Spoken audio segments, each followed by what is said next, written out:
what gives a cuisine its identity? I mean, if you ask me, who's somebody born and brought up in Delhi and eating so called Punjabi cuisine, which got shattered much later when I came to Goa. So, 10 years ago, I moved to Goa, and during one of our Goa culinary clubs conclave, had a happy chance to meet a renowned chef called Chef Bali, who said that there is nothing called as Punjabi cuisine. And my entire childhood shattered because I thought the food that we ate was Punjabi cuisine. And he said, no, it's not Punjabi cuisine. There is nothing called as Punjabi cuisine because it was all the food from the royal kitchens and inspired by Mughals. So I didn't know what Punjabi food really is. But if I have to sum it up, what I ate through my ears and I what keep going back to is abundance. Punjabi food is little bit of everything in extra. You know, more oil, more ghee, more masalas, more love. So abundance is how I sum up. And when it comes to my home now, which is Goa, I have tried a lot of food. I love a lot of dishes, and I still have a lot to try. And I still don't know how to say that what makes Goan cuisine Goan. So I am here with an expert who probably knows much more than I do. So my curious mind always comes to her to find an answer. And to tell you all, this is not a podcast. We are here in a general conversation, a light-hearted, but with some facts thrown in because Odette comes from that school of thought, and her knowledge is abundant. So here I am, and we Mm-hmm. are back with Odette at Tête-à-Tea. Tête-à-Tea. Tête-à-Tea. So now, Okay. Odette, you have to tell me that what makes Goan cuisine Goan. That's a very, very interesting observation that you made about Punjabi food. Because we talk about that food being robust, um, smooth. When we talk about Goan food, I don't think those adjectives come into play. True. So let us talk about the people who are cooking that. When I talk about the diversity, Yeah. Yeah. they have a lot of pride. They are passionate about what their food resonates on the palate. Hmm.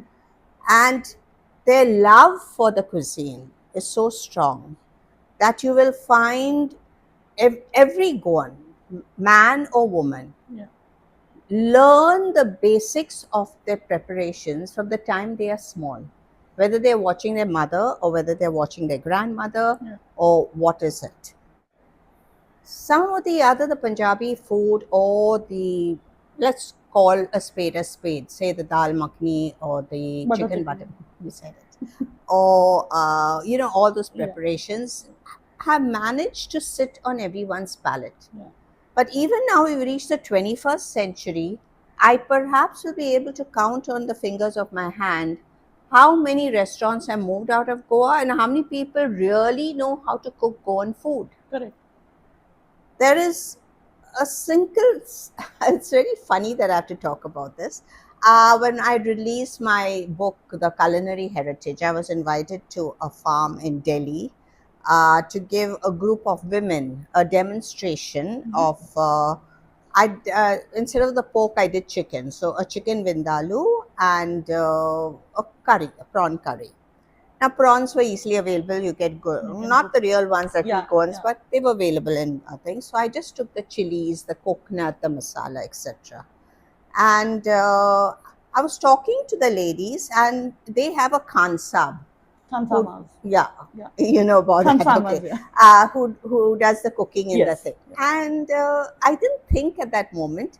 I just took the masala for the prawn curry, and I said, "Can you just grind it?" I had no idea. I had no idea that he was going to put it through that mixer Mixer. till it was absolutely, I would say, milky Milk. fine. Yeah. It was Smooth. fine. But I was trying to Smooth. tell them that we have this slight texture Texture to which it. sits on the palate when we talk about Yeah. the prawn curry.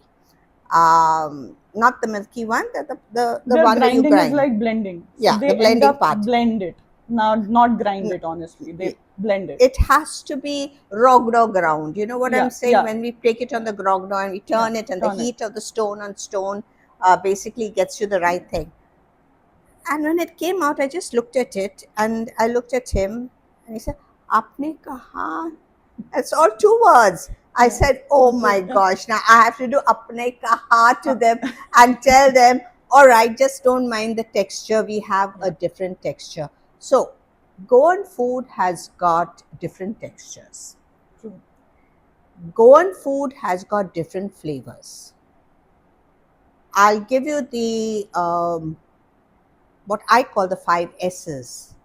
It's savory, it's spicy, sweet, salted, and Sour. did I forget something? Sour. Sour. So- You Yeah. bet. That I have to remember the mango seed and amto. Sour. Yeah. Sour. With the five S's, I'm going to take two dishes. All right. The which I'm very fond of when you talk about vegetarian is the khot khote. Yeah. The savory part is got by all the spices that they have. They use jeera, they use this, that. The spicy part is got with the red chilies. They use the tamarind, which will give you a slightly sour flavor. Then they have the coconut milk, Milk. which is added, which again gives you a slightly sweetish Sweetish taste. thing for it. So you have all the S's taken care of. Even when you make maybe a pork solantule, where onions are caramelized to give the sweet flavor. Somehow or the other, we use one ingredient or the other to match those five S's. Understood. You Okay. take any other dish across India, Hmm. you would find maybe four have been Yeah. taken, Yeah. that I maybe agree. the sour is left out or the Yeah. sweet is left out, while the others are taken care of. So that is one part of it. The other, which I spoke about, is the texture. Either milky smooth, like you have when you have your kaldin, or you have it a little bit coarser, like the prawn curry, or you have the really coarse one, like the sukhe, Yeah. when you really grind it. Yeah. So a lot of people do not understand that rogro, which was such an important part of the grinding process, can actually take you to the different levels of texture that you need in the food that we have, which we serve. Yeah. Not a mixer. It is stone on stone grinding, which is love. It's not easy to True. do that. All right. Yeah. I don't know Yeah. how our grandmothers did They that, did. and they Yeah. didn't get the muscles that were required. Ah, wow. Are as skinny as that? Maybe they're I know. And walking to the well and yeah. coming up I and mean, they down. did so much of hard And physical then work. there is, which I've spoken about in my past things, traditions. My mother makes a particular dish. I will look at it, I will taste it, I will evaluate it. The same dish, same consistency, maybe coming 3 times a week or 4 times a month, if you're saying once a week. I will evaluate every flavor, Hmm. texture, consistency, spice factor, and I will know then that that is the real McCoy when it comes to that dish. Same every time. Same event. Most of our catering colleges do not even teach this regional cuisine. So that's why when we get young budding chefs who come in and we say, okay, we're going to put you in the Goan section, they're all at sea. They don't know what is. So, what do you think? Like you're mentioning the catering colleges also, from where people learn the techniques and everything, and yet, what do you think is the reason that beyond Goa, these things can never be replicated the way they are made here? I mean, is it the method? Is it because of the people that they don't really know what Goan cuisine is, and it's basically their take on Goan cuisine? Like I read a recipe and I make it. It's like that. So like today, sitting at home, we all learn Japanese dishes, Korean dishes, and so a Goan dish. Or Okay, is you it? spoke about catering colleges. Let me Yeah, talk about that first. I believe catering colleges do not touch regional cuisine. That's why maybe that Punjabi cuisine tag has come in. We hmm, put those three things. Where it's come from that region of Punjab, it is it is Punjabi Punjabi. cuisine. This region in the south, it's South Indian cuisine. Yeah. If it's coming from the west, Maharashtra is a very big state, so it's Maharashtrian cuisine. And we very rarely hear much of the Uh-huh. ones of the east. Yeah. Of late, a little of the Yeah. northeast is coming to our That too tables. also I would say primarily Naga food Naga is food. what We we don't even know. know We don't, anything about yeah, the we other don't know seven the sisters. others. Yeah. So the question that we have to ask ourselves, when we have so much of diversity, why is it that we cannot teach them young? Yeah. Secondly, today every kid who learns something in their homes, if they're interested now, because the youth are completely different in Different. their thinking, they would look in terms of opportunities to help them grow based on the knowledge that they have learned. Yeah. Now, let us suppose a Goan kid who basically maybe knows how to cook, say, 7 or 8 dishes from his mother's kitchen, and he goes for a job. And they turn around and they say, hey, listen, people who come to our state right now are not interested in Goan food. So we want to have palak paneer, chicken butter masala, and this. The kid will say, well, my bread is buttered. Let me start Let learning me how to start. do that.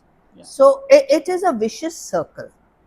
It's not that Goan food is very difficult Recreate. to give. It's very easy. I know my one of my Bengali friends. He was working with me in the south, and one day he turns around and he tells me, "I can never tolerate Goan food. You know, it doesn't sit on my palate." And I was talking about the vindaloo in one of my reels, and he saw it, and he sends me a message, Bengali by the way, yeah? And he turns around and he says, are you sure it's easy to make? I said, why don't you try it? It's a step by step thing, and how you do it. If you don't like pork, do chicken. He says, okay. He tried it, and honestly, I've got it on my thing. He turned and said, it's like, Archimedes, Eureka, I've got it right. Now, whether he understood the right Yeah. flavors on his palate, he was so thrilled by getting something that nobody has ever tried Right before, before. maybe in his Yeah. region, Yeah. after saying, I don't like it, I don't like it. So, again, it comes to a mindset. A Also, mindset. it comes back there what we spoke in the last episode, that maybe because it's not described well, so people just presume You mean they don't and understand they don't it? understand. They just, don't you think they just presume, like you're talking about one particular Bengali fellow, and he says that he cannot stand Goan food without, maybe understanding it, without giving it a try or giving thought about the ingredients. You just kind of make a perception that this is something that I don't like. Because I have seen a lot of people say that, oh, this has coconut, I don't eat coconut. You know, It's so interesting. You it brought out a very interesting point. They love coconut in the Thai food. Thai food, yeah, exactly my point. Okay, they love coconut maybe in food from Kerala. That's true. But when it comes to Goan food, it's like coconut is something totally something not to be accepted Not, on the yeah, palate. yeah. The second thing which I talk about is vinegar. They turn around and say, "Oh, we don't like that acidic taste on our palate." But when you go to have, there are preparations in Thai food also that uses vinegar. I, Chinese. I, Chinese that is that one of yeah, the most popular popular Asian dishes cuisines of that. in India, and Chinese is all vinegar. So that's why I said Yeah. maybe it's a mindset. It's then one person turned around and told me, your vinegar is made from the coconut tree, the sur. I said, isn't that a vegetarian part of it? I can understand if you're saying, okay, I don't like to have a pork vindaloo. I don't like to have, because Yeah. it's something which does not gel with me. But something which is brought in from a coconut Tree. tree, uh, okay, fermented a little, you might enjoy your drinks, your whiskey, your gin, Yeah. fermented drinks. But when it comes to that, going into food, it's something obnoxious. It's very weird, It is right? weird. It It is. is It weird. is very weird. I just call it, these are the different techniques of Goan food. This is something that our ancestors and forefathers brought onto the table with whatever limited, and we've got so many coconut trees, there's an abundance of it. A person will say, okay, I will have Nero, I will have Urak, but when it comes to Feni, I can't stand the taste. So a little extra fermentation and my whole mindset goes off. The other day I'd gone for a dinner, and it's a very interesting thing, whole group of influencers. And somebody says, I'm going to bring in the feel of Goa in the drinks. So immediately they said, what are you going to serve? And he said, Feni. Oh no. So he says, don't worry, I made a drink that will hide the flavor of Feni, but it's got Feni within.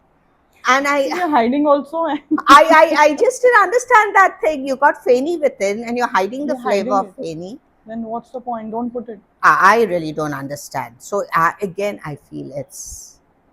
But then, okay, then I think the bigger challenge lies in this mindset. And is there a way that, we kind of bring a shift in people's mindset about Goan food? I think we have to start building the comfort factor. I've realized that human beings normally, like when we were young, the most famous dish that we would always think of was American chop suey. Come hell or high water, it was sweet corn chicken soup and American chop suey. That was like the manna come from heaven. And we go to all the Chinese restaurants and not try anything else Yeah. except the two. And they had to be on the menu. Little by little, as time progressed and more dishes came in, our palates started craving for something unique, Unique. something different. So I would turn around and say, yes, now we've got, and again, it comes to our previous thing when we spoke about limitations in Yeah. menus. I would turn around and say, okay, add a few more dishes, add a few more dishes. Over a period of time, I'm sure people will start appreciating something new, something different. Instead of just having the shagoti, the kafrial, and the fish curry, and the fried fish reshad, those are the four very popular ones we normally see. Try and add the sukhens. Try and add the amotiks. Try and add the things which we don't normally hear about. And then you see maybe people will start opening their minds to Yeah. understanding different preparation. This is my feel. So I think it's still a long way to go, and I think every cuisine has a very unique identity, but only if we are, open to accept it the way it is, and be more open to try new things. And I think give every cuisine a fair chance to be, understood well. I think that's You said it. So, how we progress from a green curry in Thai food to other two preparations. other There's preparations. always that first step, Yeah. correct? We are a small region here in Goa, but we are diverse. Yeah. We are diverse in our cuisine. It's just the ability to keep that open mind, comprehend, understand, and then I'm sure we land up with. Yeah, and I think it's a two-way street. It has to be open from both sides. People who would want to try new things, and people who want to put them out on their menus one step at a time, one dish at a time, maybe, With an and open mind. with an open mind. So we'll see you on the next one. Do let us know in comments what you think about it. And Cheers. sure.